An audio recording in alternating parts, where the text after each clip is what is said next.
नमस्कार दोस्तों, हमारे ऑनलाइन ट्यूशन चैनल में आपका स्वागत है। दोस्तों, आज की क्लास में मैं आपको एक बहुत ही अच्छी कहानी पढ़ाने जा रहा हूं और इस कहानी के माध्यम से कितना भी कठिन कठिन शब्द होगा उसको मैं लिखना भी सिखाऊंगा। और यह कहानी शुरू से लेकर लास्ट तक देख लेते हैं तो आपको सीखने का बहुत कुछ भी मिलेगा। ठीक है, सो बिना क्लास को देरी किए चलिए क्लास को स्टार्ट करते हैं। तो यहाँ पे देखिए, सबसे पहले एक देखिए कहानी का शीर्षक देखिए क्या है।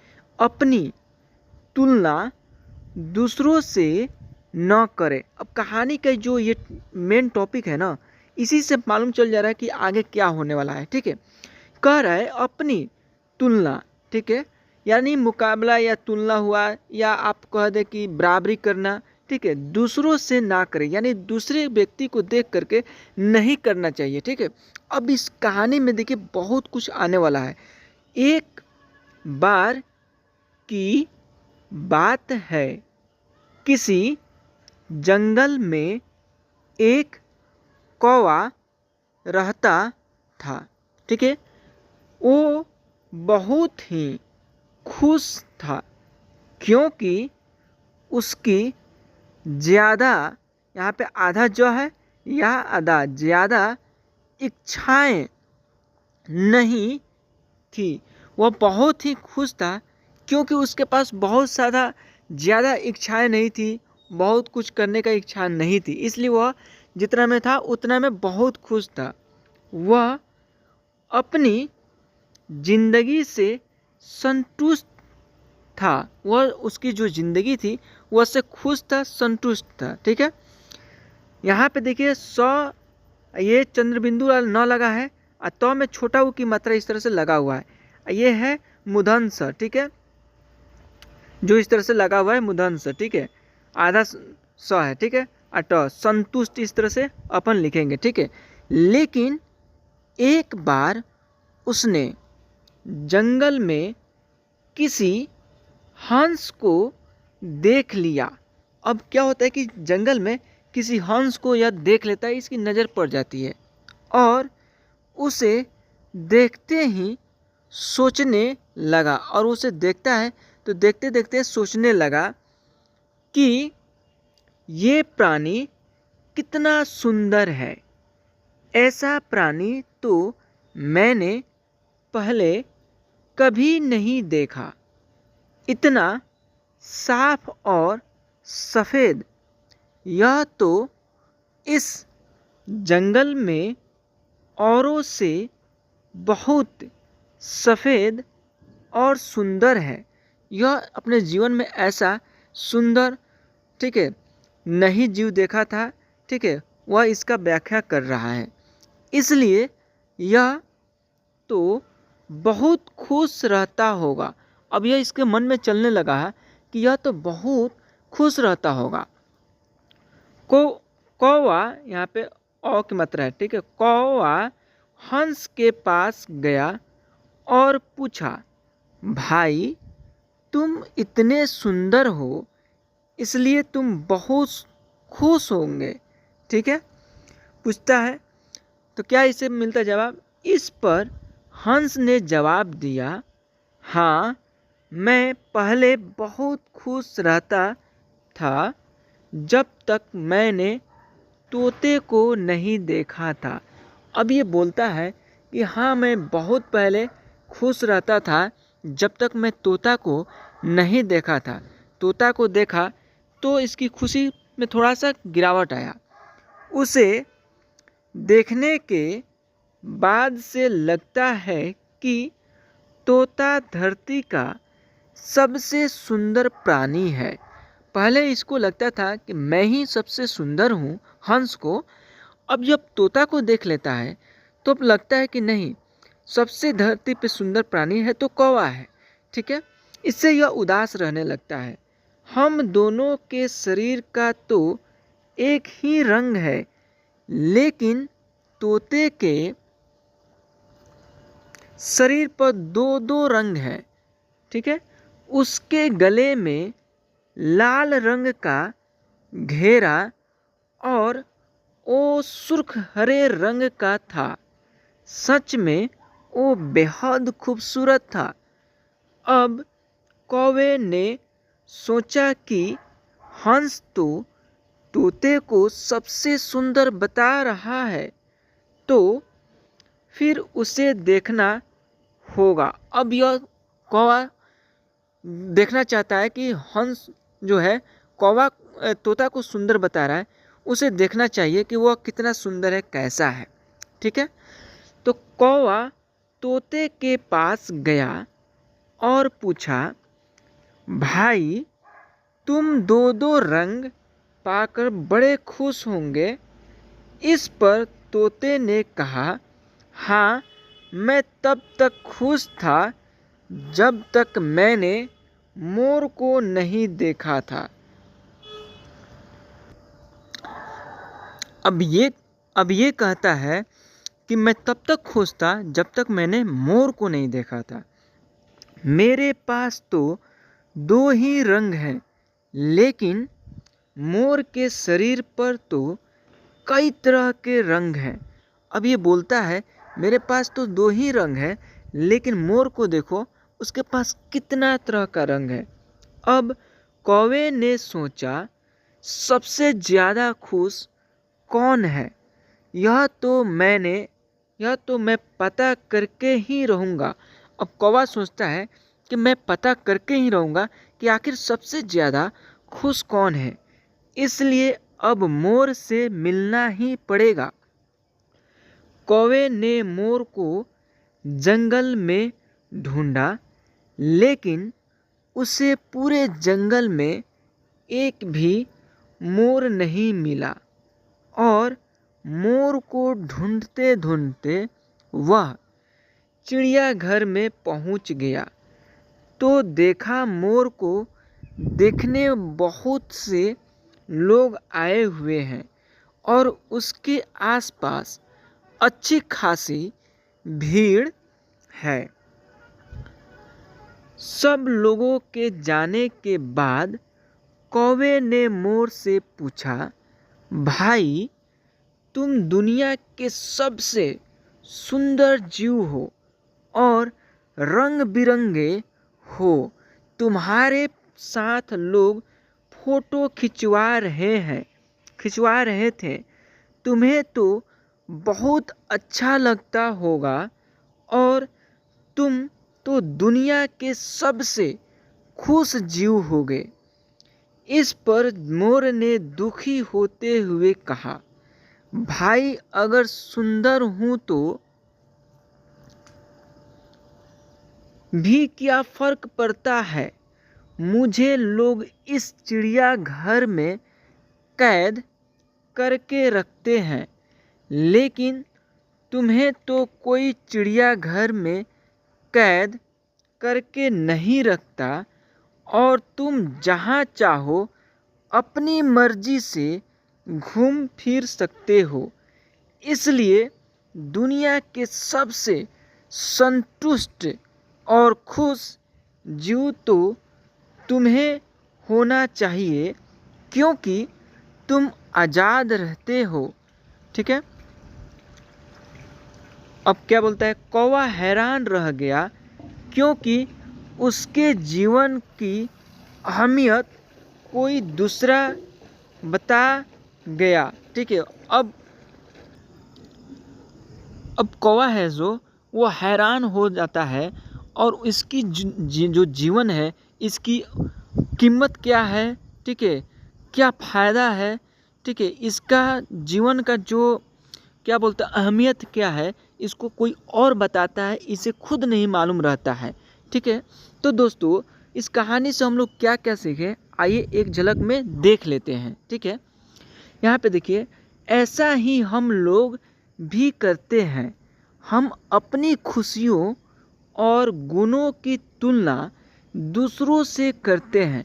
हम क्या हैं, हम क्या कर सकते हैं, ठीक है, हम आपके पास क्या कैपेसिटी है, उसे आप छोड़कर आप दुनिया की दूसरे किसी की तुलने में लग जाते हो। कभी आपकी दोस्त, कभी आपके पड़ोस, ठीक है, कोई भी हो सकता है, कोई रिलेटिव हो सकता है, आप उसको सोचने लगते हैं, आप अपनी कैपेसिटी और अपनी अहमियत को भूल करके। ठीक है, सो आप जहाँ पे हैं वहीं पे खुश रहिए और इस जीवन को समझिए और आगे बढ़िए।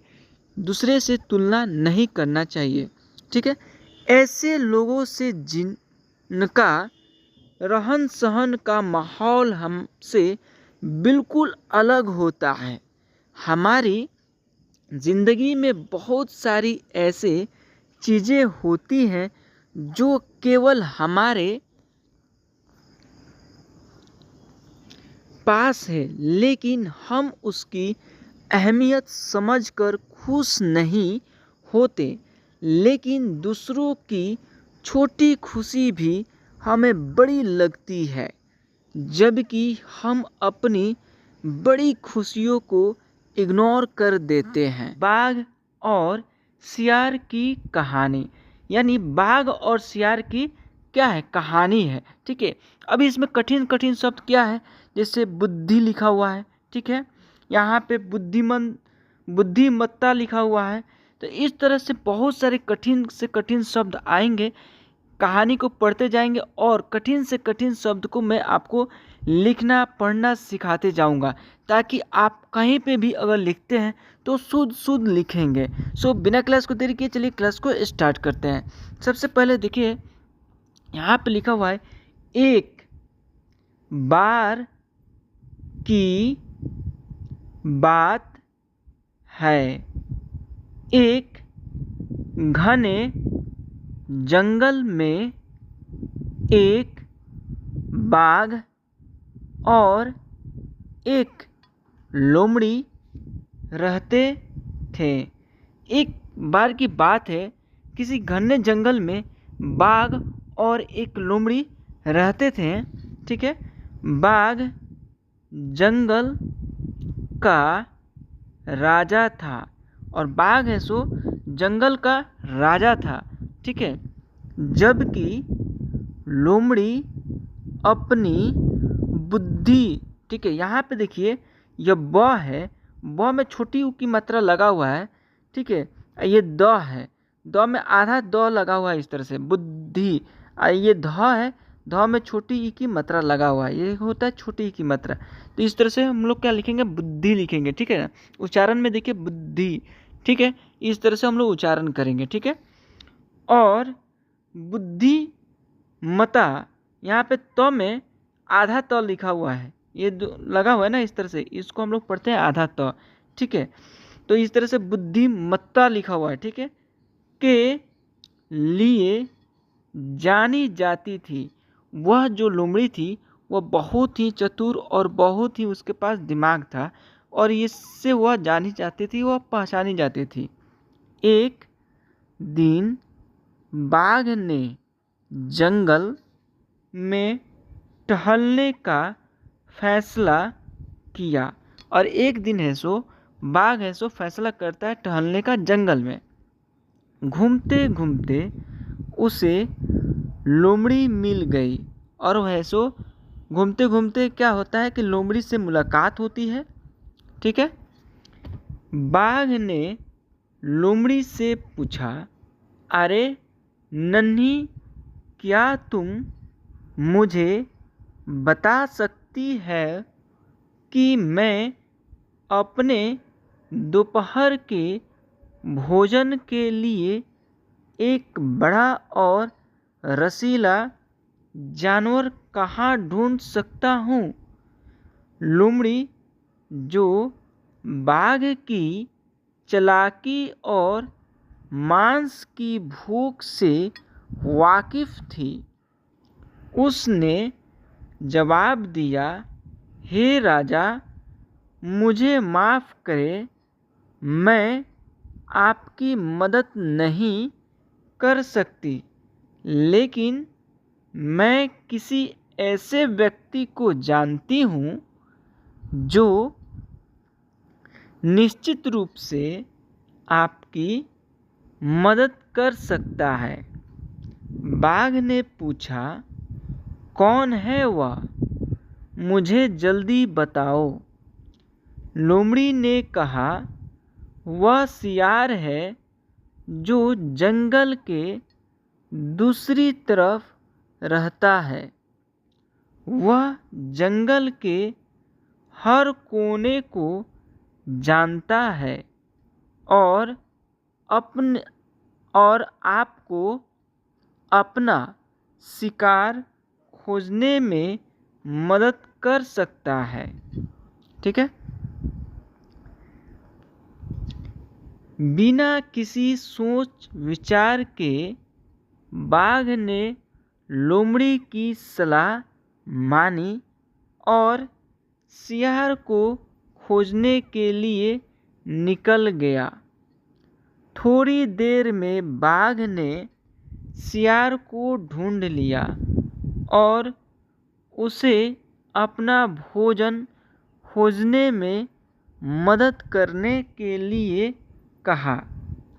शिकार, जो अपनी चालाकी के लिए जाना जाता था, उसने उत्तर दिया, हे राजा, आपको शिकार खोजने के लिए दूर जाने की आवश्यकता नहीं है। इस पेड़ के पीछे एक बड़ा और रसीला जानवर है। आप बस इस पेड़ के पीछे जाना है और आपको आपका खाना मिल जाएगा। बाघ ने आंख बंद करके शिकार की सलाह का पालन किया और पेड़ के पीछे चला गया और एक शिकारी के जाल में फंस गया। ठीक है।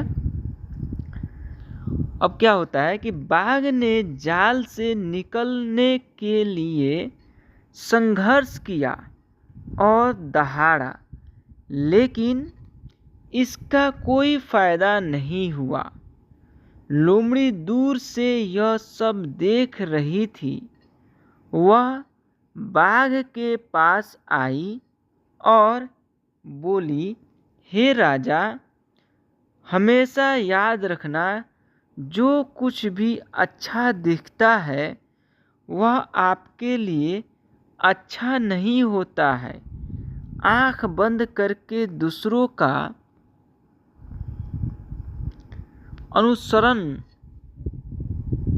करने की अपेक्षा अपनी दिमाग का इस्तेमाल करना बेहतर है। बाघ ने अपना सबक सीखा और वादा किया कि वह किसी की दिए हुए सलाह को आंख बंद करके भरोसा नहीं करेगा।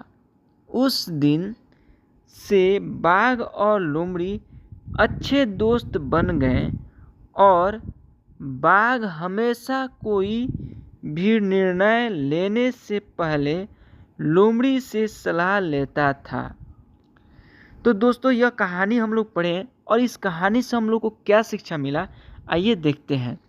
मोरल इस कहानी का ये है कि हमें अपनी जीवन में कोई भी निर्णय लेने से पहले 2 बार सोचना चाहिए और लोमड़ी जैसे अपने बुद्धिमान मित्रों से सलाह लेनी चाहिए। तो सबसे पहले देखिए हेडिंग क्या है, चतुर, खरगोश और शेर। ठीक है, ये दोनों की आपस की कहानी है और इस कहानी के माध्यम से हम लोग बहुत कुछ सीखने वाले हैं। ठीक है, सो इस क्लास को ना शुरू से लेकर लास्ट तक जरूर सुनिएगा, ये देखिएगा। ठीक है। किसी घने वन में एक बहुत बड़ा शेर रहता था।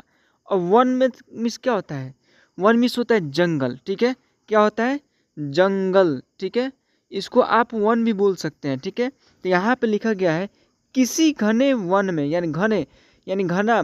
ठीक है, यानी यहाँ पे घनघोर है, बहुत घना पेड़ पौधा है। ठीक है, तो वन मिस क्या हो गया, जंगल। घने जंगल में एक बहुत बड़ा शेर रहता था और वहाँ पे बहुत बड़ा क्या रहता था, शेर रहता था। वह रोज शिकार पर निकलता और एक ही नहीं, 2 नहीं, कई कई जानवरों का काम तमाम कर देता। ठीक है, अब जब भी जंगल में शिकार के लिए निकलता था तो 1-2 जानवर को क्षति नहीं पहुंचाता था, बहुत सारे जानवर को मार देता था। ठीक है, जंगल के जानवर डरने लगे कि अगर शेर इसी तरह शिकार करता रहा तो एक दिन ऐसा आएगा कि जंगल में कोई भी जानवर नहीं बचेगा। अब सभी जानवर जो है सो डरने लगे शेर से कि अगर ऐसा चलता रहा तो एक बार ऐसा समय आएगा कि कोई भी जानवर नहीं बच पाएगा। ठीक है, जंगल में तो क्या होता है कि सारे जंगल में सनसनी फैल गई, यानी दहशत फैल गई। शेर को रोकने के लिए कोई ना कोई उपाय करना जरूरी था। अब शेर को है सो रोकने के लिए कोई ना कोई उपाय करना जरूरी था, कैसे भी शेर को रोका जा सके। एक दिन जंगल के सारे जानवर इकट्ठा हुए और एक दिन है सो जंगल के सारे जानवर इकट्ठा होते हैं और इस प्रश्न पर विचार करने लगे और इस बात पे, इस समस्या पे विचार करने लगे। अंत में उन्होंने तय किया कि वे सब शेर के पास जाकर उनसे इस बारे में बात करें। दूसरे दिन जानवरों के एक दल शेर के पास पहुंचा। उनके अपनी ओर आते देख शेर घबरा गया और उसने गरज कर पूछा, क्या बात है, तुम सब यहाँ क्यों आ रहे हो? जानवर दल के नेता ने कहा, महाराज, हम आपके पास निवेदन करने आए हैं। आप राजा हैं और हम आपकी प्रजा। जब आप शिकार करने निकलते हैं तो बहुत जानवर मार डालते हैं, आप सबको खा भी नहीं पाते। इस तरह से हमारी संख्या कम होती जा रही है। अगर ऐसा ही होता रहा तो कुछ ही दिनों में जंगल में आपके सिवा और कोई भी नहीं बचेगा। प्रजा के बिना राजा भी कैसे रह सकता है? यदि हम सभी मर जाएंगे तो आप भी राजा नहीं रहेंगे। हम चाहते हैं कि आप सदा हमारे राजा बने रहें। आपसे हमारी विनती है कि आप अपने घर पर ही रहा करें। हर रोज़ स्वयं आपके खाने के लिए एक जानवर भेज दिया करेंगे। इस तरह से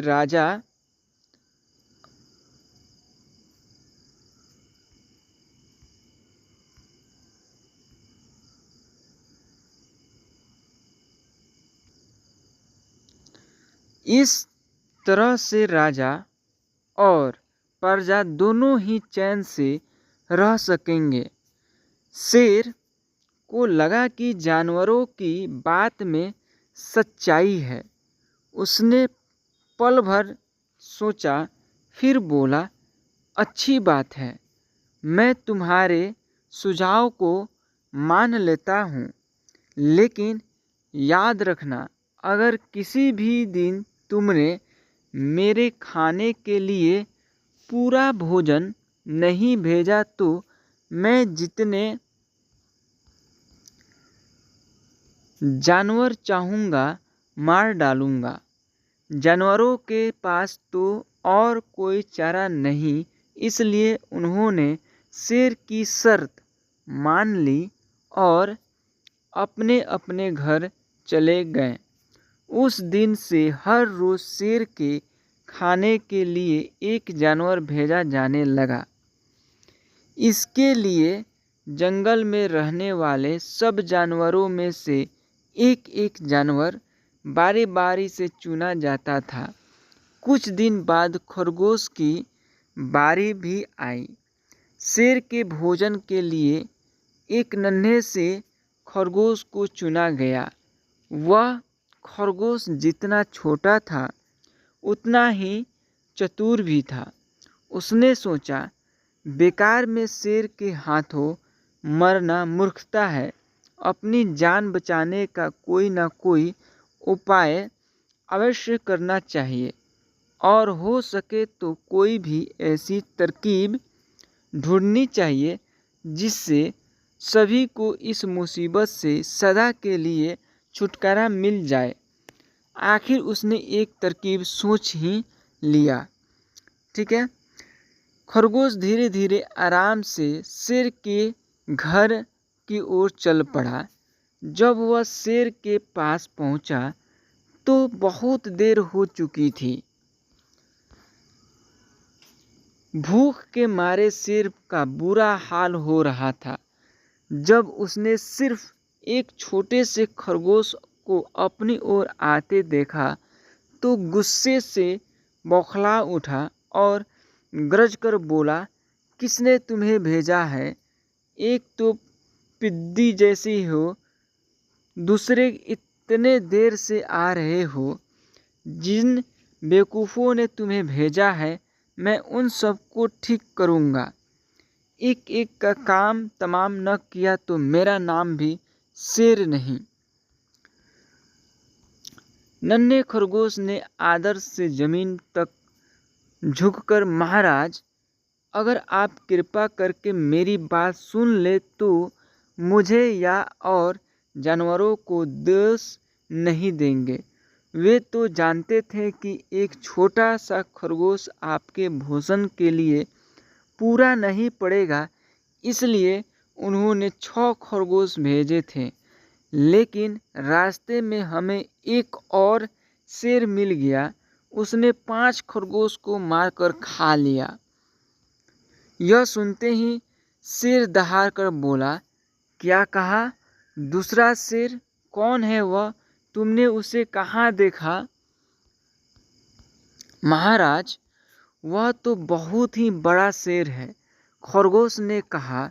वह जमीन के अंदर बनी एक बड़ी गुफा में से निकला था। वह तो मुझे ही मारने जा रहा था, पर मैंने उससे कहा, सरकार, आपको पता नहीं कि आपने क्या अंधेर कर दिया है। हम सब अपने महाराज के भोजन के लिए जा रहे थे, लेकिन आपने उनका सारा खाना खा लिया है।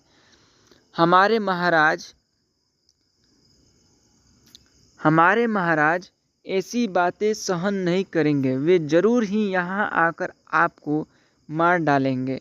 इस पर उसने पूछा, कौन है तुम्हारा राजा? मैंने जवाब दिया, हमारा राजा जंगल का सबसे बड़ा शेर है। महाराज, मेरे ऐसा कहते ही वह गुस्से से लाल पीला होकर बोला, बेवकूफ़, इस जंगल का राजा सिर्फ मैं हूँ। यहाँ सब जानवर मेरी प्रजा है।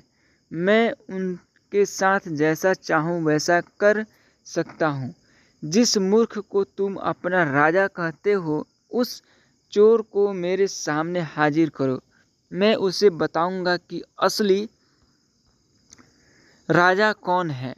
महाराज, इतना कहकर उस शेर ने आपको लिवाने के लिए मुझे यहाँ भेज दिया।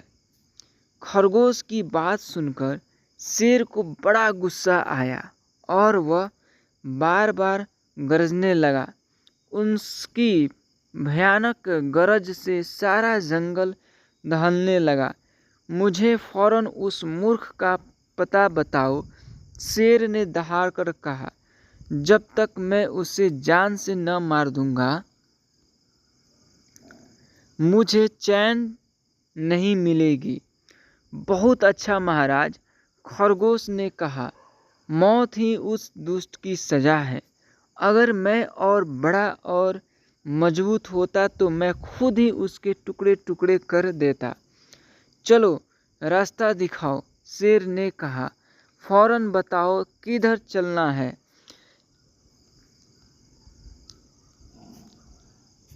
इधर आइए महाराज।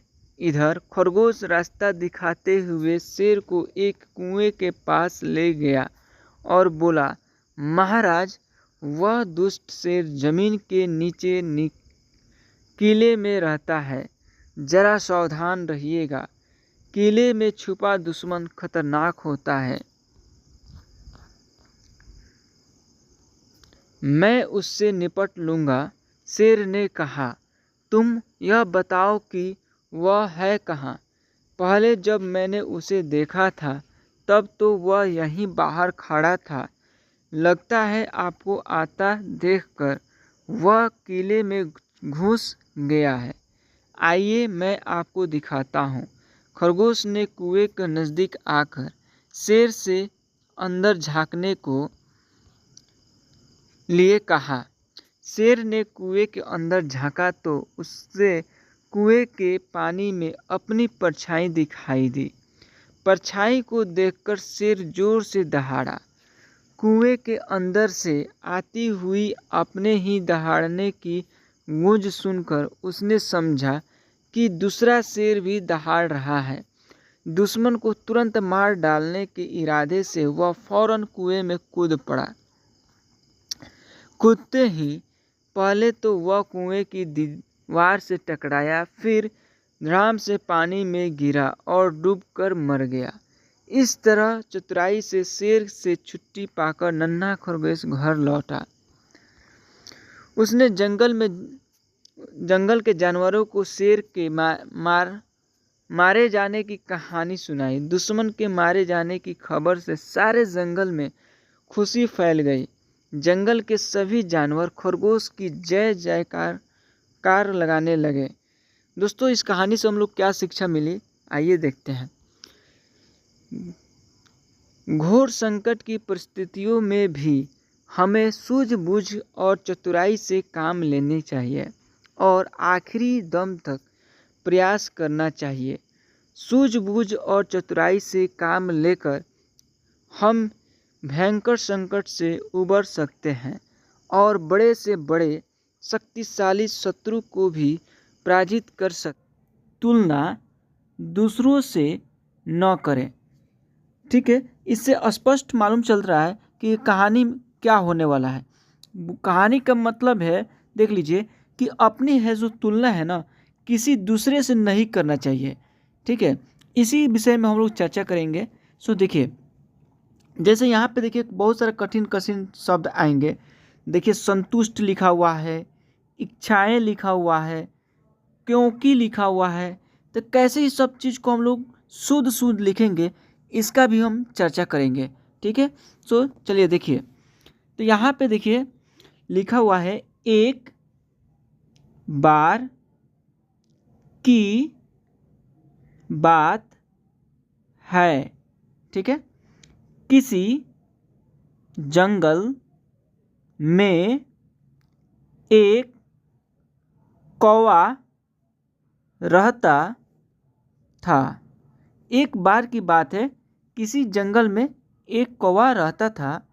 वो बहुत ही खुश था क्योंकि उसकी ज़्यादा इच्छाएं नहीं थी। वह अपनी जिंदगी से संतुष्ट था।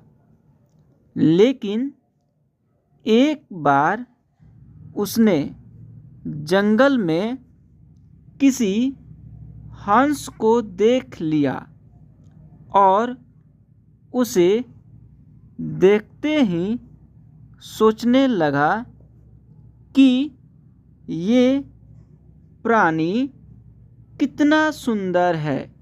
ठीक है, किसी जंगल में देख लेता है हंस को और उसे देख करके यह सोचने लगता है मन ही मन कि यह जो जीव है, यह जो प्राणी है, कितना सुंदर है। ऐसा प्राणी तो मैंने पहले कभी नहीं देखा। ठीक, इतना साफ और सफ़ेद यह तो इस जंगल में औरों से बहुत सफ़ेद और सुंदर है। यह अब तुलना करने लगा कि यह जो प्राणी है यह औरों जीव जंतु से सुंदर भी है और साफ है और सफ़ेद भी है। ठीक है, इसलिए यह तो बहुत खुश रहता होगा।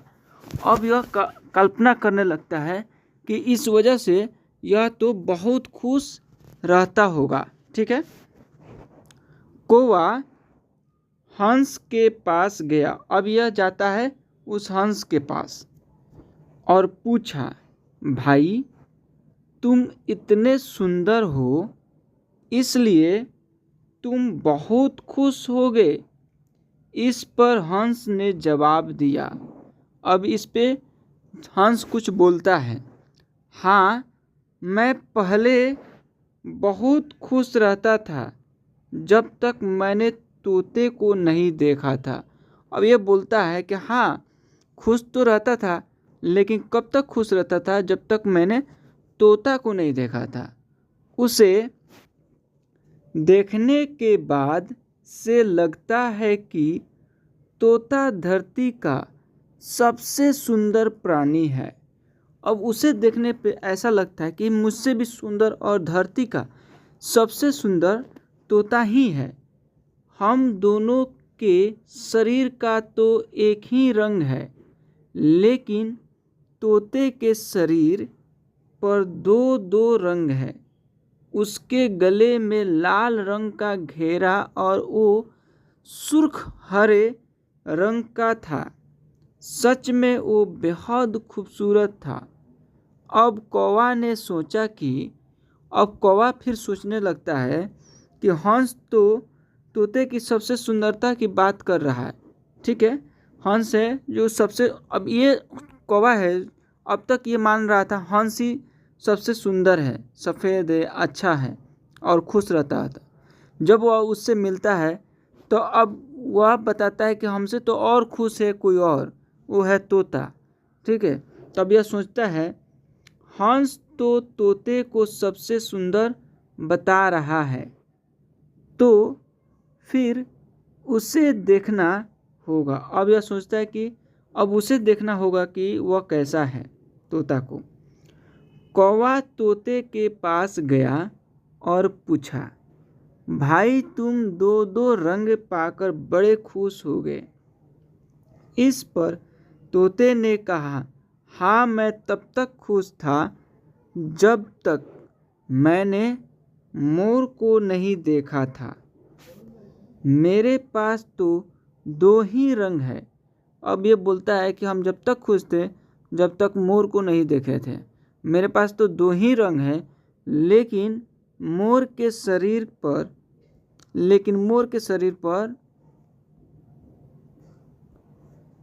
पर तो कोई तरह के रंग है, तो कई तरह के रंग है। अब कौवे ने सोचा सबसे ज़्यादा खुश कौन है, यह तो मैं पता करके ही रहूँगा। अब इसके पीछे पड़ जाता है कि आखिर सबसे ज़्यादा कौन खुश है, तो ये पता करके ही मानेगा, ये ठान लेता है। इसलिए अब मोर से मिलना ही पड़ेगा।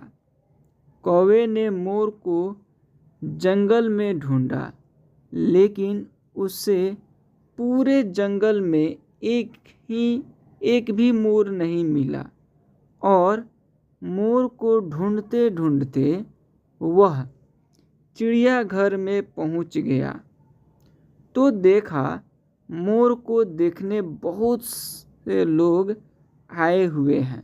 अब यह देखता है कि मोर को देखने के लिए बहुत सारे लोग आए हुए हैं और उसके आसपास अच्छी खासी भीड़ है। सब लोगों के जाने के बाद कौवे ने मोर से पूछा, भाई तुम दुनिया के सबसे सुंदर जीव हो और रंग बिरंगे हो। तुम्हारे साथ लोग फोटो खिंचवा रहे थे, तुम्हें तो बहुत अच्छा लगता होगा और तुम तो दुनिया के सबसे खुश जीव होगे। इस पर मोर ने दुखी होते हुए कहा, भाई अगर सुंदर हूँ तो भी क्या फर्क पड़ता है। मुझे लोग इस चिड़ियाघर के घर में कैद करके रखते हैं, लेकिन तुम्हें तो कोई चिड़ियाघर में कैद करके नहीं रखता और तुम जहाँ चाहो अपनी मर्जी से घूम फिर सकते हो। इसलिए दुनिया के सबसे संतुष्ट और खुश जीव तो तुम्हें होना चाहिए, क्योंकि तुम आज़ाद रहते हो। कौवा हैरान रह गया, क्योंकि उसके जीवन की अहमियत कोई दूसरा बता गया और उसकी जीवन के जो अहमियत है उसे खुद नहीं मालूम था और उसे दूसरा कोई बता रहा है। दोस्तों, ऐसा ही हम लोग भी करते हैं। हम अपनी खुशियों और गुणों की तुलना दूसरों से करते हैं, ऐसे लोगों से जिनका रहन सहन का माहौल हमसे बिल्कुल अलग होता है।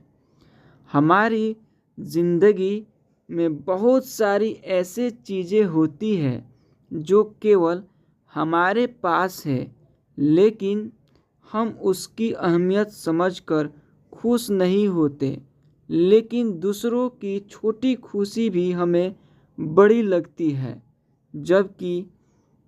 जबकि हम अपनी बड़ी खुशियों को इग्नोर कर देते हैं। खरगोश और बाज की कहानी है। दोस्तों, बिना क्लास को देरी किए चलिए क्लास को स्टार्ट करते हैं। बहुत पुरानी बात है, एक जंगल था। उसमें बहुत सारे जानवर रहते थे। उन जानवरों में पिंटू नाम का एक खरगोश भी था, जो बहुत ही दयालु और मददगार प्रवृत्ति का था। जंगल में जब भी किसी जानवर को किसी मदद की आवश्यकता होती तो पिंटू खरगोश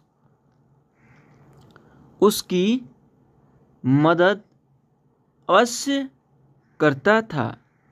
खरगोश के इन्हीं गुणों के कारण जंगल के सारे जानवर उसे बहुत ज़्यादा पसंद करते थे। एक बार पिंटू खरगोश खाने की तलाश में घूम रहा था। तभी शिकारी कुत्तों की नज़र उस पर पड़ गई। पिंटू खरगोश को अकेला देख कुत्तों ने उसे अपना शिकार बनाना चाहा और उसके पीछे पड़ गए। अब पिंटू डर के कारण बहुत ही तेजी से भाग रहा था। पिंटू आगे आगे था और शिकारी कुत्ते उसके पीछे पीछे। पिंटू खरगोश को लग रहा था कि शायद आज वह नहीं बच पाएगा। तभी पिंटू खरगोश की नज़र एक जंगली भैंस पर पड़ी। भैंसा घास चर रहा था। पिंटू खरगोश ने जंगली भैंस से मदद मांगी और बोला, भैंसा भाई देखो, यह जंगली कुत्ते मेरे पीछे पड़े हुए हैं और मुझे मार कर खाना चाहते हैं। कृपया कर आप इनसे मुझे बचा लीजिए। जंगली कुत्तों को देखकर भैंसा भी डर गया, क्योंकि जंगली कुत्ते 8 से 10 की संख्या में थे और जंगली भैंसा अकेला था। उसे लगा कि शायद जंगली कुत्ते कहीं उसी का शिकार न कर ले, इसलिए जंगली भैंसा खरगोश से बोला, खरगोश भाई, तुमने हमेशा मेरी मदद की है। मैं तुम्हारी मदद तो करना चाहता हूँ, किंतु इस वक्त मुझे बहुत ही ज़रूरी काम है, इसलिए मुझे यहाँ से जाना पड़ेगा। इतना कहकर जंगली भैंसा वहाँ से चला गया। पिंटू खरगोश अपनी जान बचाकर फिर भागने लगा और जंगली कुत्ते उसके पीछे थे। तभी उसे एक बारहसिंघा दिखलाई दिया। खरगोश बारहसिंघा के पास जाकर बोला, जंगली कुत्ते मेरे पीछे पड़े हुए हैं, कृपया आप इनसे मेरी रक्षा करिए। जंगली कुत्तों को देखकर बारहसिंघा भी डर गया और खरगोश से बोला, खरगोश भाई, मेरे घर में परिवार वाले मेरा रास्ता देख रहे हैं। घर में मुझे बहुत ही ज़रूरी काम है, इसलिए मुझे जानना होगा। इतना कहकर बारहसिंघा वहाँ से भाग गया। बारहसिंघा के जाते ही खरगोश फिर भागने लगा। भागते भागते खरगोश को एक घोड़ा दिखलाई दिया। खरगोश ने घोड़े से सहायता मांगी, किंतु घोड़ा बोला, अगर मैं तुम्हारी सहायता करूंगा तो यह जंगली कुत्ते मुझे भी मार डालेंगे। इतना कहकर घोड़ा भी वहाँ से भाग गया। इसी प्रकार भागते भागते खरगोश को बहुत सारे जानवर मिले, किंतु किसी ने भी खरगोश की मदद नहीं की। खरगोश बहुत डरा हुआ था और जंगली कुत्ते अभी भी उसके पीछे पड़े हुए थे। तभी खरगोश को आसमान में एक बाज दिखाई दिया। बाज ने भी भागते हुए खरगोश को देख लिया। बाज नीचे की तरफ खरगोश के पास आया। तभी खरगोश ने बाज से सहायता मांगी। एक बार खरगोश भी बाज की मदद कर चुका था, इसलिए बाज भी खरगोश की मदद करना चाहता था। बाज ने खरगोश को अपने पंजे में दबाया और खरगोश को लेकर आसमान में उड़ गया और शिकारी कुत्ते देखते ही रह गए। बाज ने खरगोश को एक सुरक्षित स्थान पर उतार दिया। खरगोश ने बाज को बहुत धन्यवाद दिया।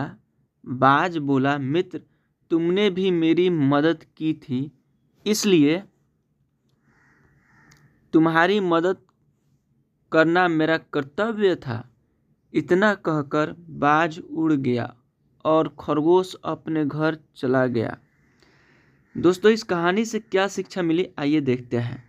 ठीक है, बाज और खरगोश की कहानी से हमें शिक्षा मिलती है कि अगर हम किसी की सहायता करते हैं तो बुरे वक्त में कोई ना कोई हमारी सहायता अवश्य करता है। पुरानी बात है। दक्षिण भारत में एक राजा राज्य करता था। बहुत पुरानी बात है, ठीक है। एक राजा है सो दक्षिण भारत में वो अपना राजपाट चलाता था। राजा का राज्य समुद्र के किनारे था। राजा को भोजन के साथ मछलियाँ खाने का बहुत शौक था। बिना मछलियों के किसी किसी को क्या होता है, कोई चीज़ खाने का बहुत ही अच्छा लगता है और बहुत ही शौक रहता है। तो इस राजा को मछली खाने का बहुत ही शौक था, ठीक है। राजा का भोजन अधूरा रहता था।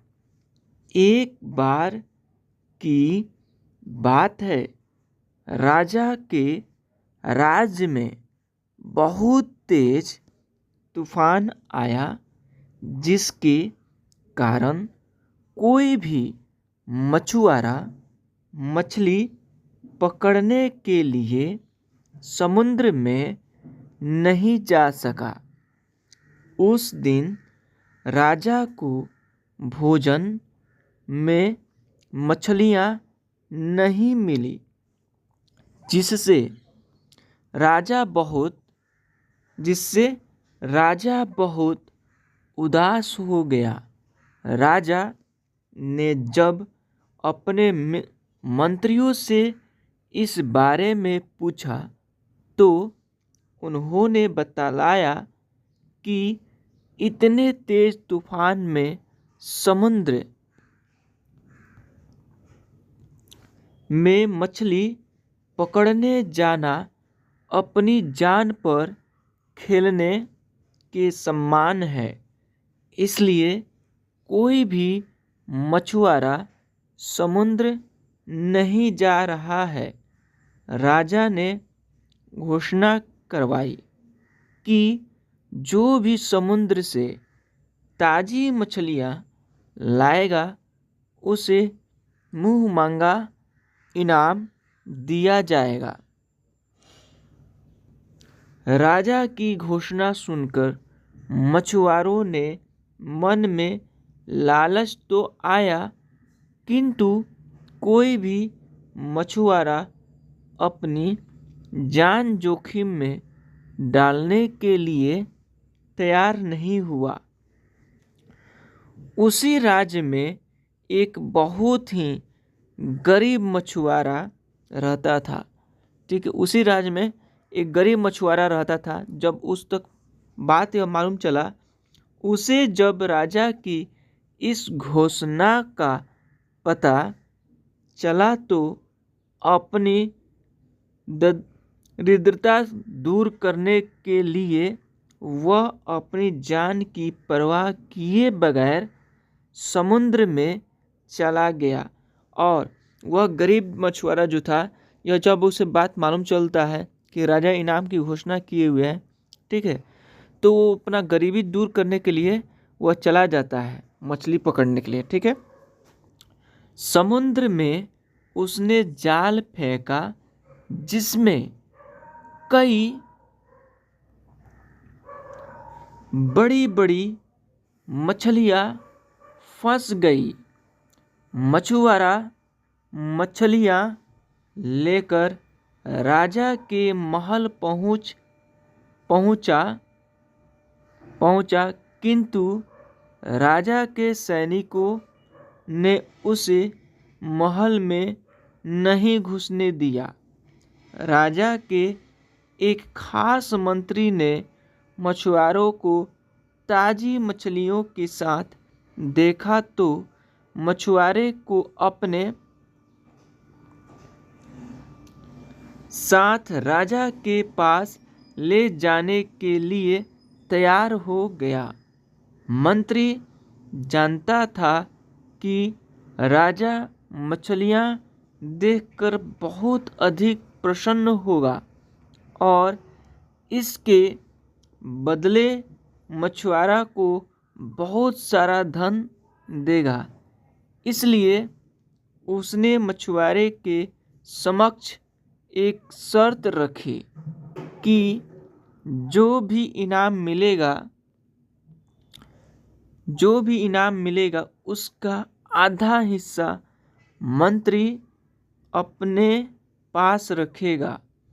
मछुआरा मंत्री की बात मान गया और मंत्री मछुआरे को लेकर राजा के पास पहुंचा।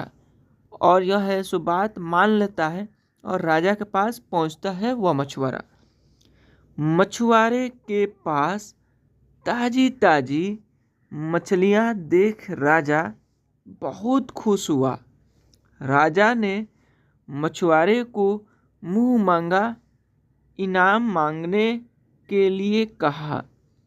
मछुआरा राजा से हाथ जोड़कर बोला, महाराज, मुझे 20 कोड़े मारे जाएं। मछुआरे की बात सुनकर राजा को बड़ा आश्चर्य हुआ और उसने फिर से मछुआरे से कुछ मांगने के लिए कहा, किंतु मछुआरे ने फिर 20 कोड़े खाने का इनाम मांगा। राजा ने अपने सैनिकों को बुलाया और मछुआरे को 20 कोड़े मारने का आदेश दिया। सैनिकों ने मछुआरे को कोड़े मारना शुरू किया। 10 कोड़े खाने के बाद मछुआरा राजा से बोला, महाराज, मुझे आप जो भी इनाम देंगे उसका आधा हिस्सा मुझे मेरे हिस्सेदार को देना पड़ेगा। इसलिए बाकी के 10 कोड़े मेरे हिस्सेदारी को दे दिए जाएं। मछुआरे की बात सुनकर राजा को फिर आश्चर्य हुआ और राजा ने उसके हिस्सेदार का नाम पूछा।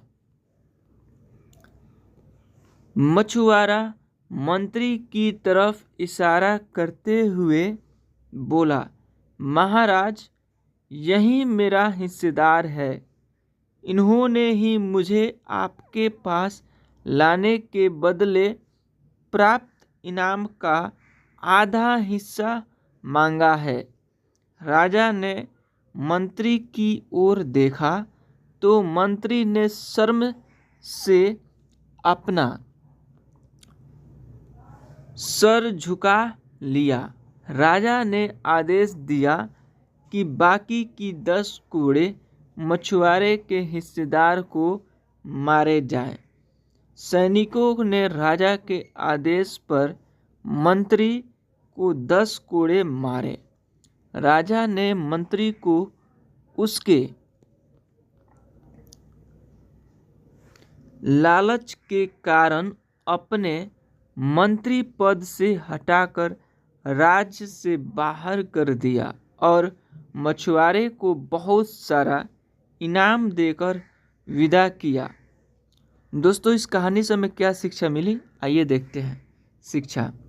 ठीक है, राजा और लालची मंत्री की कहानी से हमें शिक्षा मिलती है कि लालच में आकर कभी भी किसी को अनावश्यक रूप से परेशान नहीं करना चाहिए। एक बार की बात है, 2 बिल्लियाँ भोजन की तलाश में घूम रही थी। तभी उन्हें एक घर में रोटी मिली, जिसे लेकर दोनों घर से बाहर आई। बाहर आकर दोनों आपस में लड़ने लगी।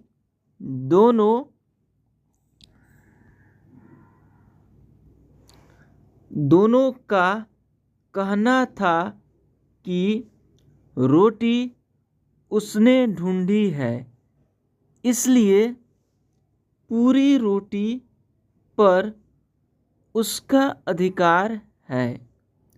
तभी एक लोमड़ी ने दोनों बिल्लियों को लड़ते हुए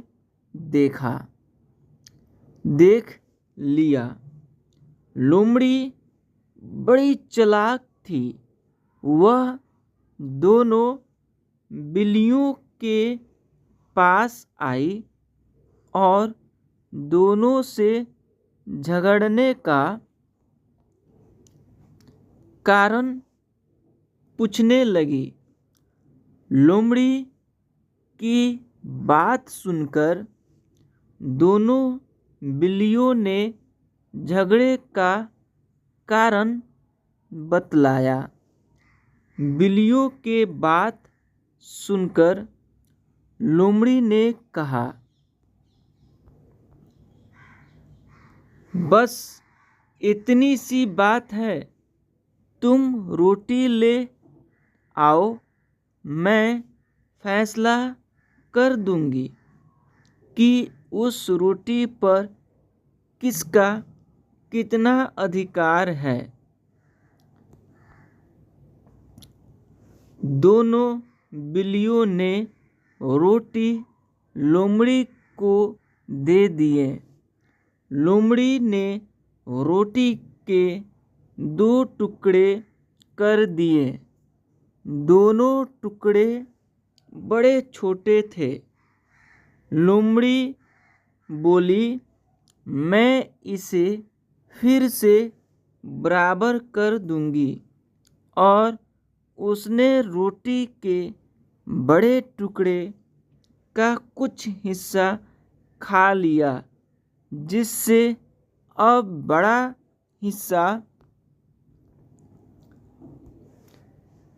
हिस्सा छोटा हो गया।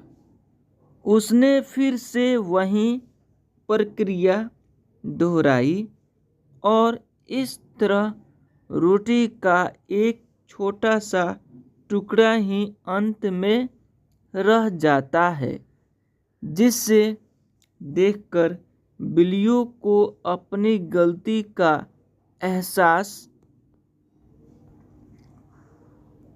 हुआ और बिल्ली लोमड़ी से बोली, आप तो रहने दो, हम इसे मिल बांटकर खाएंगे। लोमड़ी ने रोटी का आखिरी टुकड़ा अपने मुंह में डाला और कहा कि यह न्याय करने की फीस है।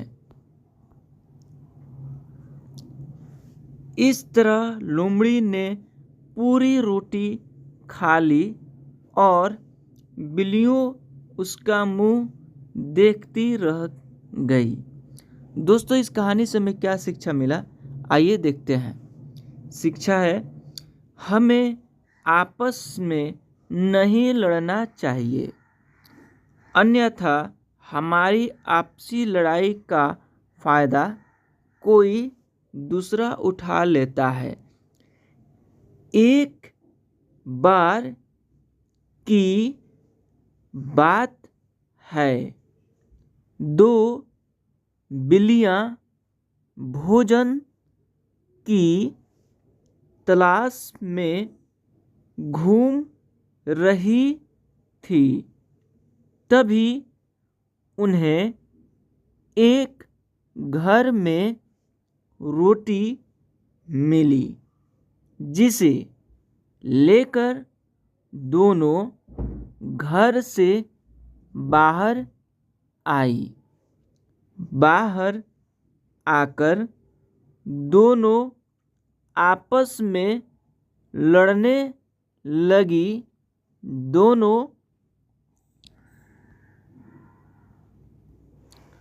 दोनों का कहना था कि रोटी उसने ढूंढी है, इसलिए पूरी रोटी पर उसका अधिकार है।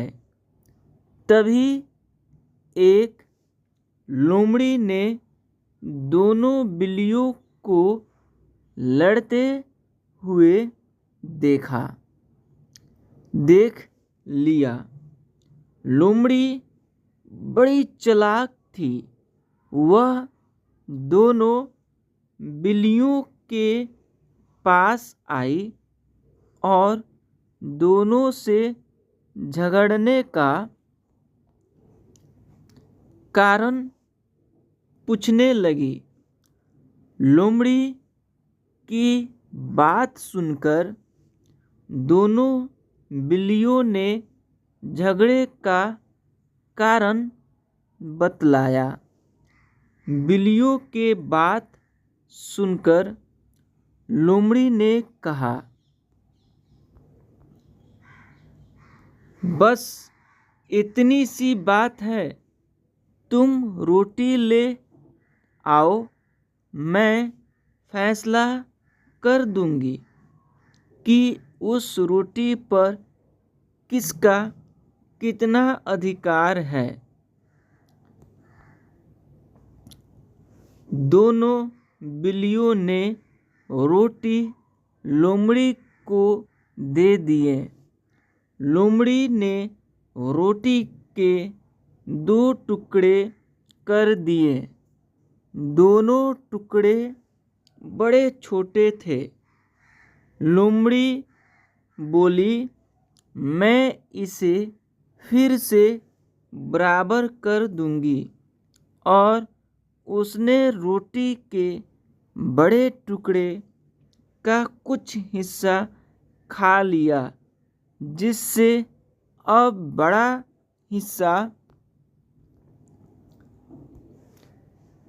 हिस्सा छोटा हो गया। उसने फिर से वही प्रक्रिया दोहराई और इस तरह रोटी का एक छोटा सा टुकड़ा ही अंत में रह जाता है, जिससे देखकर बिल्लियों को अपनी गलती का एहसास हुआ और बिल्ली लोमड़ी से बोली, आप तो रहने दो, हम इसे मिल बांटकर खाएंगे। लोमड़ी ने रोटी का आखिरी टुकड़ा अपने मुंह में डाला और कहा कि यह न्याय करने की फीस है। इस तरह लोमड़ी ने पूरी रोटी खा ली और बिल्लियों उसका मुंह देखती रह गई। दोस्तों, इस कहानी से हमें क्या शिक्षा मिला, आइए देखते हैं। शिक्षा है, हमें आपस में नहीं लड़ना चाहिए, अन्यथा हमारी आपसी लड़ाई का फ़ायदा कोई दूसरा उठा ले। चलिए क्लास को स्टार्ट करते हैं, ठीक है। एक शहर में एक चिड़ियाघर था। चिड़ियाघर उसे कहते हैं जहाँ पे बहुत सारे पशु पक्षी, ये सारे जानवर को इकट्ठा रखा जाता है अलग अलग सेक्शन में, और वहाँ पे लोग जाते हैं, देखते हैं, ठीक है, और अपना एंजॉय करते हैं। उसे चिड़ियाघर बोलते हैं, ठीक है। उस चिड़ियाघर में एक भालू, एक शेर रहते थे। दूर दूर से लोग शेर और भालू को देखने के लिए चिड़ियाघर आते थे। और बहुत दूर दूर से लोग चिड़िया को देखने के लिए, शेर को देखने के लिए, भालू को देखने के लिए वहाँ पे आते थे। ठीक है। चिड़ियाघर के मालिक का नाम छोटू था। छोटू बहुत ही लालची स्वभाव का आदमी था। और चिड़िया का घर का जो मालिक था उसका नाम क्या था? छोटू था। और छोटू बहुत ही लालच वाला आदमी था। ठीक है। वह चिड़ियाघर में आने वाले हर व्यक्ति से एंट्री फीस लेता था, जिससे वह चिड़ियाघर से मोटी कमाई करता था। एक दिन की बात है, भालू बीमार हो गया। छोटू ने भालू का इलाज कराया, किंतु वह भालू को नहीं बचा सका। छोटू ने भालू को इलाज कराया, लेकिन छोटू को बचा नहीं सका। अब छोटू बहुत परेशान था, क्योंकि भालू के मर जाने के कारण चिड़ियाघर में आने वाले लोगों की संख्या में तेजी से कमी। और छोटू है सो बहुत परेशान हो जाता है, क्योंकि चिड़ियाघर में लोग बहुत कम आने लगे चिड़ियाघर में। ठीक है। क्योंकि टिकट नहीं बिकता था, तो यह बहुत परेशान होने लगा। आ रही थी। छोटू ने सोचा कि अगर ऐसा ही चलता रहा तो एक दिन उसका चिड़ियाघर ही बंद हो जाएगा। छोटू ने आसपास के क्षेत्र में दूसरे भालू की तलाश की, किंतु चिड़ियाघर के लिए उसे कहीं कोई भालू नहीं मिला। छोटू दिन व दिन और अधिक परेशान होने लगा। एक दिन छोटू के दिमाग में एक तरकीब सूझी। छोटू रमेश नाम के व्यक्ति के पास गया और उससे बोला, रमेश, क्या तुम भालू बनोगे? मैं तुम्हें इसके बदले बहुत सारा पैसा दूंगा। रमेश को छोटू की बात समझ में नहीं आई। रमेश बोला, मैं तो इंसान हूँ, मैं भालू कैसे बन सकता हूँ?